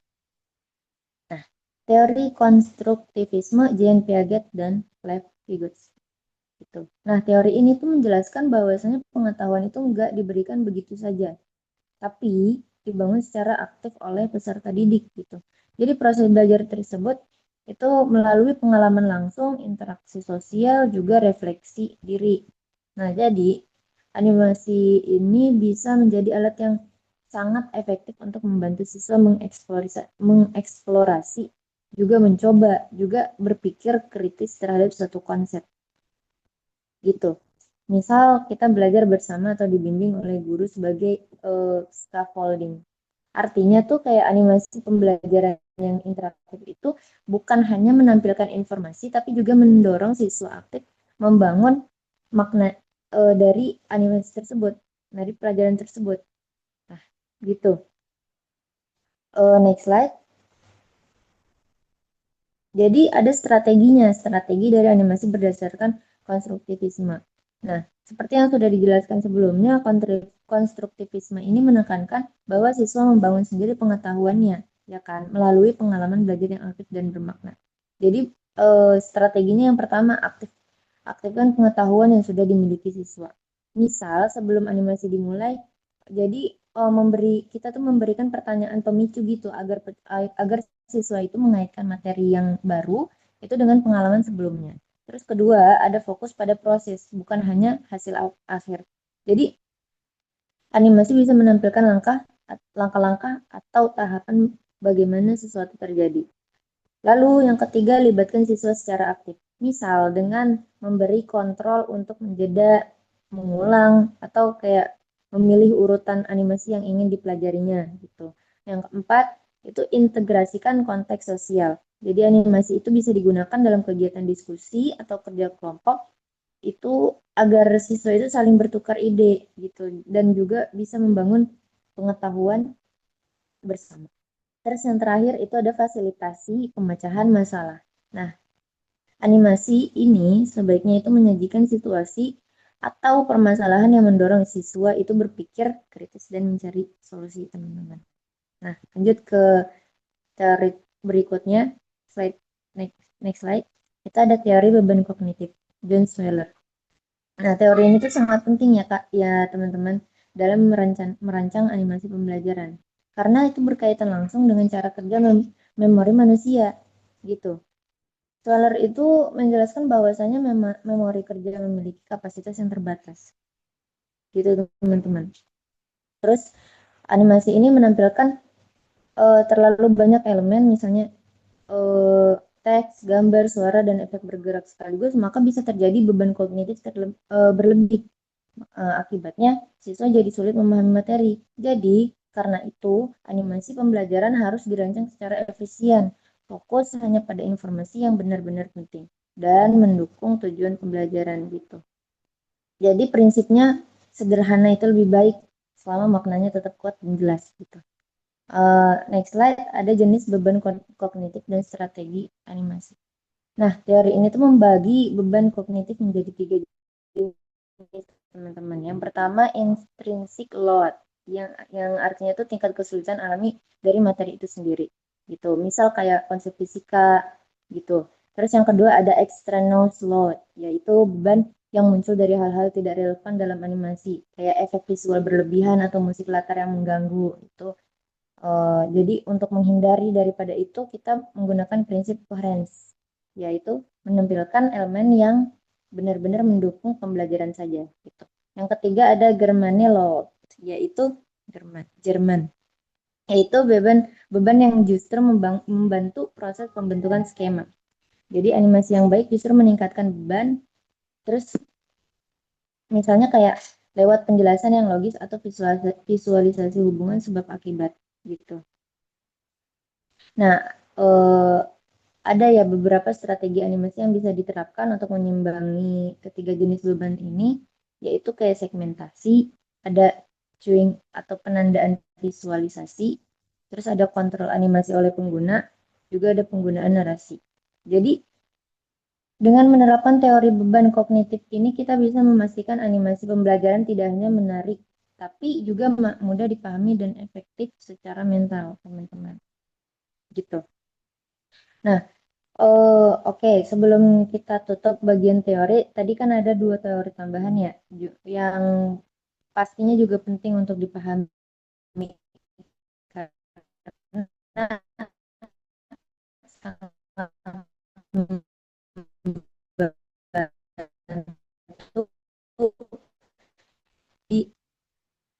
itu tuh menjelaskan verbal sama visual gitu.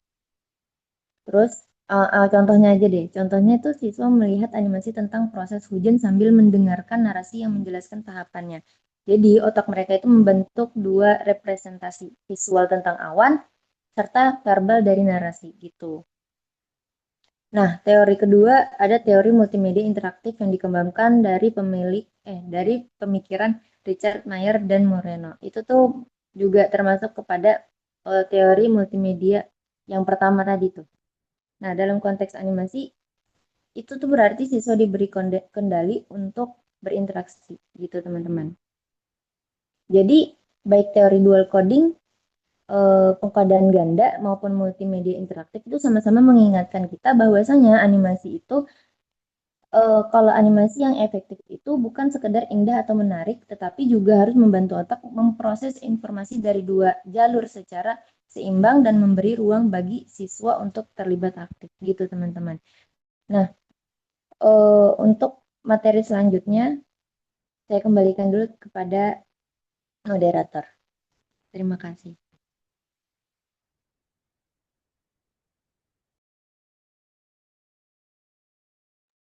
Ya, silakan dilanjut dulu. Oke, ini aja sedikit untuk pengembangan animasi dalam bahasa Arab ya, dalam pembelajaran bahasa Arab. Ini juga ada beberapa contoh-contohnya. Ini contohnya aneh, kita ambil dari YouTube. Ya, bahwasannya secara penerapannya pengembangan animasi untuk belajar bahasa Arab tuh benar-benar masif, kalau bisa dibilang ya. Baik itu cuma berbentuk video maupun juga aplikasi yang interaktif. Itu benar-benar banyak dipakai dan emang secara data hasilnya apakah ini efektif atau enggak itu benar-benar efektif dan ini beberapa yang saya ambil misalnya contoh di bagian kiri atas yang warna hijau itu ada penggunaannya untuk menjelaskan sebuah konsep terkait fiil lazim dan muta'addi. Terus juga ada yang bawah itu menjelaskan terkait hiwar hiwar perkenalan ya perkenalan dan kita juga kalau secara siswa itu bisa langsung melihat langsung gimana pergerakannya, ekspresinya, kondisinya dalam menggunakan keyword tersebut. Ataupun juga untuk bagian kiri itu juga mirip seperti video pembelajaran biasa, cuman emang dibuat sebagai animasi. Nah, di situ menjelaskan sebagai naat manut dan juga mufradatnya. Eh untuk pembelajaran bahasa Arab sendiri ini, habis ini kita juga bakal coba cari cari tahu eh kayak gimana sih beberapa dampaknya eh dari animasi apa pengembangan animasi belajar bahasa Arab. Boleh dilanjut. Nah, ini ada beberapa hasil penelitian relevan yang akan dijelaskan oleh teman Aneh.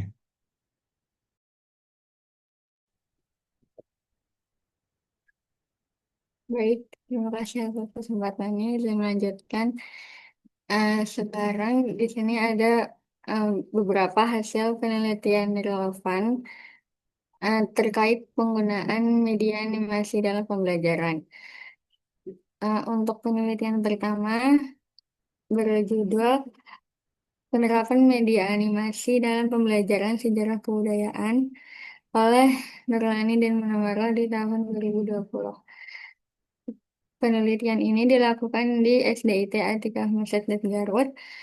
Eh, Dalam penelitian ini, mereka membandingkan dua kelas, satu memakai animasi dan satu lagi belajar dengan eh, penjelasan seperti biasa. Hasilnya, nilai kelas yang memakai animasi meningkat lebih tinggi. Penelitian selanjutnya, pengaruh penggunaan media animasi dalam pembelajaran IPS terhadap motivasi belajar siswa oleh Alan Nasir 2016. Penelitian ini dilakukan di SD Negeri Mondokuki. Hasilnya, motivasi belajar siswa meningkat signifikan setelah penggunaan media animasi. Penelitian ketiga, penggunaan media animasi pada pembelajaran PAI untuk meningkatkan motivasi belajar tunagrihata oleh Safia di tahun 2020. Penelitian ini dilakukan di SLB Angkasa Lanut Sulaiman Hasilnya, anak-anak berkebutuhan khusus menjadi lebih semangat dan lebih paham materi PAI. Nilai mereka juga melampaui KKM. Jadi animasi juga efektif untuk pembelajaran. Penelitian selanjutnya, penerapan media animasi untuk meningkatkan minat belajar peserta didik pada mata pelajaran geografi di SMA PGII 2 Bandung. Oleh Nazmi di tahun 2017, penelitian ini dilakukan di SMA PGI 2 Bandung. Hasilnya, minat belajar siswa meningkat dari sekitar 48% menjadi lebih dari 90%. Penelitian kelima, pengaruh penggunaan media animasi terhadap siswa belajar IPA siswa slow learner oleh Sari dan Samawi di tahun 2014. Penelitian ini dilakukan di SD Brawijaya Smart School Malang. Nilai siswa meningkat cukup signifikan setelah belajar memakai animasi. Dari berbagai penelitian ini bisa kita simpulkan kalau penggunaan media animasi memiliki pengaruh besar terhadap minat, motivasi, dan hasil belajar siswa, baik di sekolah umum maupun di sekolah luar biasa. Mungkin sekian penjelasan dari Anda, dikembalikan ke moderator. Oke, terima kasih Aisyah Iman untuk penjelasannya. Ya, habis ini akan ada si tanya jawab atau kesimpulan ya. Oke, kesimpulan dulu. Oke, lanjut dulu. Ya, untuk kesimpulan, media animasi merupakan sarana pembelajaran inovatif yang mampu untuk menjadikan proses pembelajaran lebih menarik, interaktif, dan juga bermakna. Ya, karena itu menggabungkan unsur visual, audio, dan juga gerak, animasi efektif menyederhanakan konsep yang kompleks dan juga meningkatkan motivasi serta daya ingat siswa. Dan dalam belajar bahasa Arab, animasi berpotensi besar membantu visualisasi konsep linguistik seperti nahu, sorof, dan juga mufrodat. Ya, sehingga teori bahasa dapat dipahami secara konkret dan juga aplikatif. Dengan demikian, animasi tidak hanya berfungsi sebagai alat bantu, tetapi juga sebagai strategi pembelajaran modern yang mengoptimalkan pemahaman dan keterampilan berbahasa peserta didik. Oke, lanjut. Oke, ini kita saja akan buka sesi tanya jawab dan ini untuk dua kelompok ya, untuk kelompok 5 dan juga kelompok 6. Jadi teman-teman, jika ingin ada yang ditanyakan, silakan untuk raise hand dan juga sebutkan pertanyaannya dan untuk kelompok berapa. Terima kasih, silakan.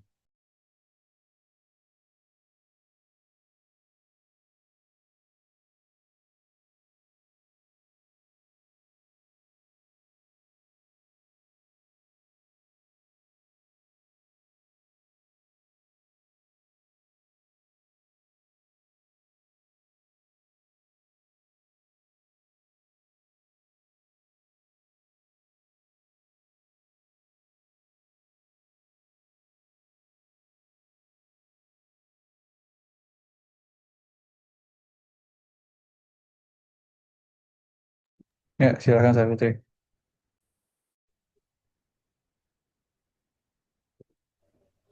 Baik, syukran atas kesempatannya. Assalamualaikum warahmatullahi wabarakatuh. Materi hari ini cukup menarik ya. Tapi di sini Anak punya pertanyaan untuk kelompok 6 terkait penggunaan animasi ini. Kalau mata pelajaran bahasa Arab di sekolah itu kan biasanya sekali dalam sepekan. Kalau pendidikan non formal bahkan 2 pekan sekali gitu.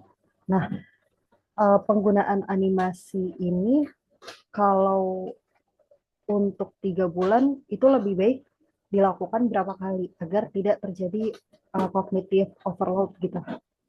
Itu saja. Terima kasih. Assalamualaikum warahmatullahi wabarakatuh.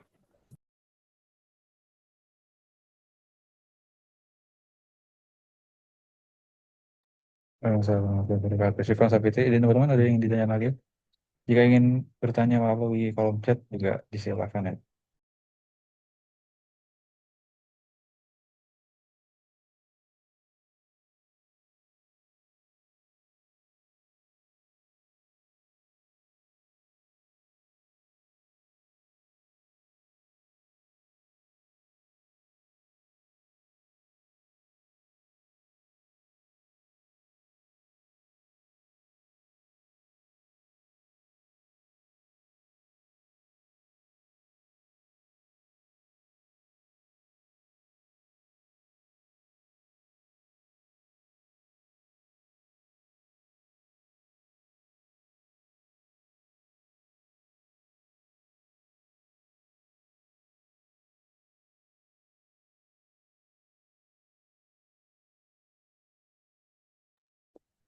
Oke, baik. Tadi terima kasih ya sebelumnya kepada Uti Safitri yang sudah bertanya mengenai tentang animasi itu bagusnya berapa kali sebulan atau beberapa kali 3 bulan ya tadi ya. Kalau dipakai di sekolahan gitu. Biar nggak beban kognitifnya berlebih gitu kan ya. Jadi menurut kami itu kita nggak perlu sering-sering, tapi mungkin 2 kali sebulan atau bisa jadi 4 kali, ya sekali sebulan gitu loh. Jadi mungkin kalau 3 bulan berarti sekali sekali aja gitu. Jadi nggak usah terlalu sering sih gitu. Biar nggak jenuh juga sih, biar kayak pakai metode-metode lain juga gitu. Mungkin kayak seperti itu, Ukti. Baik, Apakah bisa terjawab? Alhamdulillah sudah. Syukran Ukhti Hafsah Nurul Izzati. Alhamdulillah, syukran juga Ukti.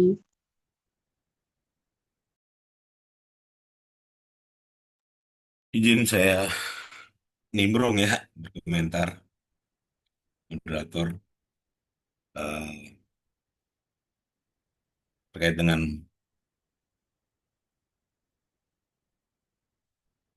video animasi ya. Lagi-lagi sebagaimana eh, media-media lainnya, jenis-jenis media lainnya, ini memang ada yang sifatnya membantu guru dalam menjelaskan materi, namanya kan sarana ya, media itu kan wasilah. Ada yang eh, mem- ada yang untuk kegiatan bisa dilakukan secara mandiri oleh siswa. Jadi eh, kadang membantu guru memvisualisasikan sebuah dialog, eh, video animasi ini cukup baik ya, video maupun video animasi bisa membantu guru menampilkan eh, latarnya dialog itu terjadi, misalkan di pasar, di perpustakaan, dan lain sebagainya. Eh, Boleh juga untuk beberapa kaidah nahwu yang mungkin bisa divisualisasikan seperti domir, mainkan apa namanya untuk membantu guru menjelaskan domir secara visual kan kadang mungkin hanya dijelaskan gua untuk dia satu orang laki-laki dan seterusnya kan hanya bisa disebutkan. Tapi kalau divisualisasikan mungkin dengan animasi, dengan itu bisa lebih tertangkap ya. Tadi kalau kita lihat ada beberapa teori kognitif yang disampaikan oleh penyaji, saya kira cukup bagus sekali ya. Jadi kembali lagi media sebagai sarana ini bisa menjadi dua fungsi utama ya. Tadi membantu guru menjelaskan materi atau sebagai sarana belajar mandiri siswa. Kalau e-modul interaktif kan tadi bisa menjadi sarana belajar mandiri ya di luar di luar pembelajaran bisa diulang-ulang. Nah, ini video animasi juga seperti itu bisa membantu guru dalam menjelaskan materi, bisa membantu apa bisa digunakan dalam pembelajaran mandiri seperti halnya di luar pembelajaran. Ya, mungkin dia ulang-ulang sendiri si siswa dan lain sebagainya. Nah, terkait berapa kalinya dalam rentang waktu tertentu, saya kira bisa disesuaikan ya. Ya, bisa disesuaikan karena tidak belum ada kayaknya ada aturan main tertentu. Balik lagi mungkin tadi seperti jawaban pemateri supaya tidak jenuh. Oke, diatur-atur aja. Kalau memang materinya sesuai, ya, bisa dibuatkan video animasi, mungkin bisa dibuatkan video animasi. Biasanya video atau video animasi kan Ah, sorry, karena kita bicara video animasi ya. Kelebihannya kan dia bisa tanpa harus syuting ya. Kalau video pembelajaran biasa kan perlu di latar tertentu dengan kamera yang seperti apa, mic-nya juga kejernihan suara dan lain sebagainya harus diperhatikan. Tapi kalau video animasi kan relatif menggabungkan gambar animasi yang kita jahit atau kita rangkai dengan suara untuk disesuaikan tiap scene-nya ya. Dan tiap misalkan dialog ya, misalkan hiwar, ada hiwar di tentang ada watul manziliyah. Tentu kan visualisasinya di dalam rumah gitu, visualisasinya. Misalkan ntar ada meja, ada jendela, ada apalagi ya alat-alat yang ada di dalam rumah, ada watul manziliyah atau ada wat madrasiyah boleh, atau visualisasi tentang materi seperti mihnah, profesi, dan seterusnya. Eh, Makanya kembali lagi nanti menyesuaikan dengan eh, materi gitu. Materinya bisa divisualisasikan atau tidak. Karena kalau yang ada beberapa yang materi mungkin agak sulit divisualisasikan kalau bicara kuaidnya tentang eh, sorof misalkan, atau kaidah-kaidah lain yang apa namanya sulit untuk divisualisasikan ya memang tidak mungkin kurang pas.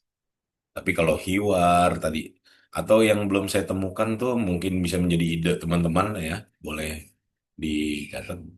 Ada yang saya temukan tetapi bentukannya masih sangat sederhana tentang domir tadi itu ada visual tapi sederhana sekali.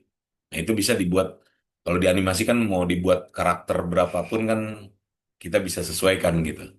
Karena menjelaskan tentang domir dari huwa sampai nahnu. Lalu kaitannya dengan fiil ya, sorof, huwa yang tubuh mungkin divisualisasikan satu orang laki-laki sedang menulis gitu kan. Ini kan lebih apa namanya relate ya untuk anak-anak tadi kembali lagi teori kognitif orang pembelajar itu akan lebih nempel long term memory istilahnya terekam lebih lama jika ada visualisasi tentang materi yang sedang dia pelajari.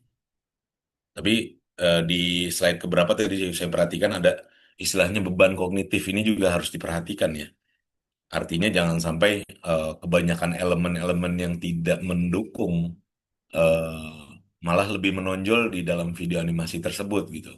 Misalkan hiasan-hiasan atau warna yang terlalu mencolok sehingga mengaburkan fokus ya. Karena fokusnya tadi ke misalkan ke hiwar tentang eh, di pasar misalkan atau di sekolah atau di rumah atau di kantor pos atau yang lainnya di tempat-tempat lain, tapi malah elemen-elemen yang kurang relevan atau ekstranus tadi di dalam teori beban kognitif malah lebih tampil dibandingkan materi yang sedang disajikan seperti itu. Juga dari sisi intrinsik tadi ya, kompleksitas materi bisa disesuaikan. Artinya eh, jangan semua dijejelin dalam satu video gitu. Mungkin bisa dipecah-pecah menjadi beberapa video pendek. Nah, penyebarannya kalau di dalam model pengembangan 4D ada define, design, develop, sama disseminate. D keempat itu kan disseminate itu penyebar luasan ya. Nah, eh, sangat cocok untuk kebutuhan sekarang ketika butuh sarana penyebar luasan ya. Media sosial kan mudah sekali ya. Media sosial mudah sekali. Lalu tinggal dicantumkan atau ditampilkan di depan siswa seperti itu. Atau bisa mereka lihat kapanpun karena tersimpan di media sosial. Jadi itu kaitannya dengan model 4D. Mungkin sedikit tambahan dari saya terkait dengan video animasi. Eh, saya kembalikan ke moderator. Terima kasih.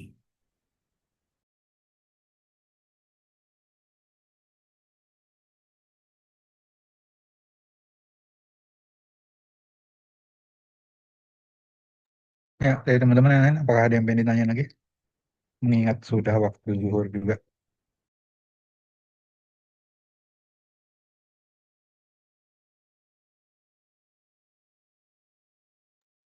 Baik, kalau emang nggak ada lagi, mungkin itu aja presentasi dari kelompok kami, kelompok 6. Eh, Kemudian kurang lebih mohon maaf teman-teman yang salah tentang kita dan kebenaran dari Allah. Kami tutup. Wassalamualaikum warahmatullahi wabarakatuh.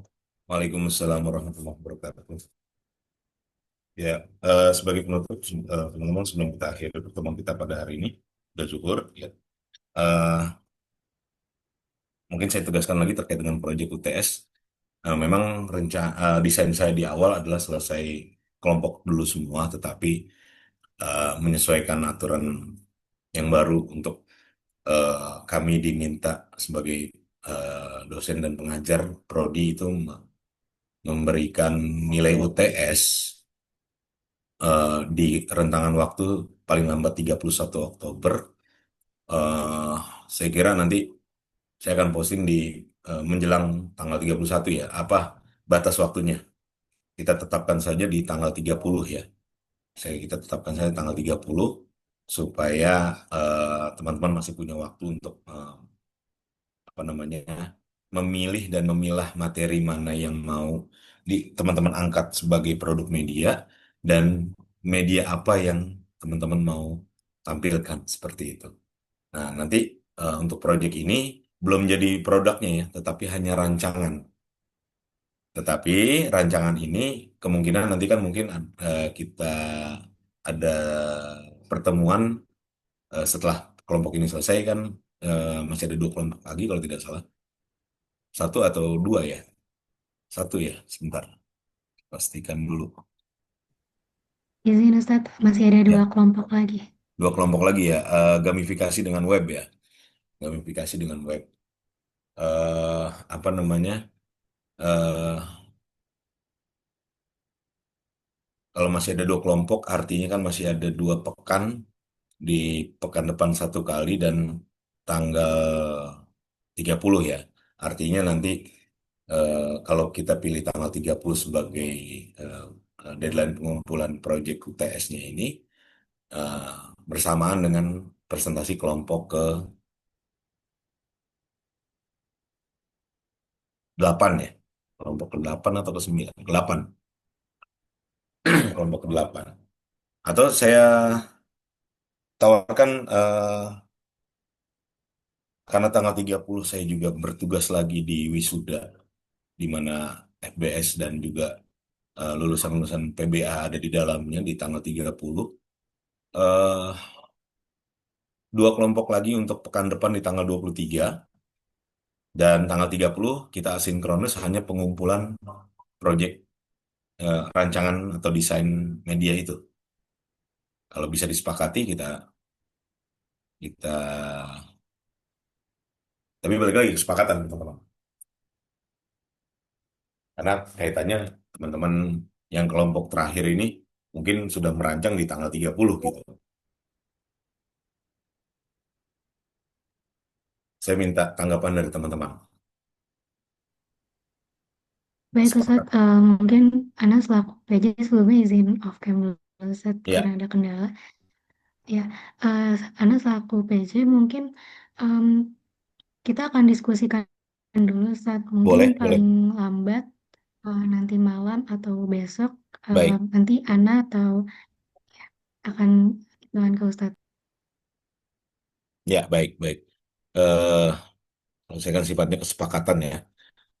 Kita menyesuaikan dengan keadaan.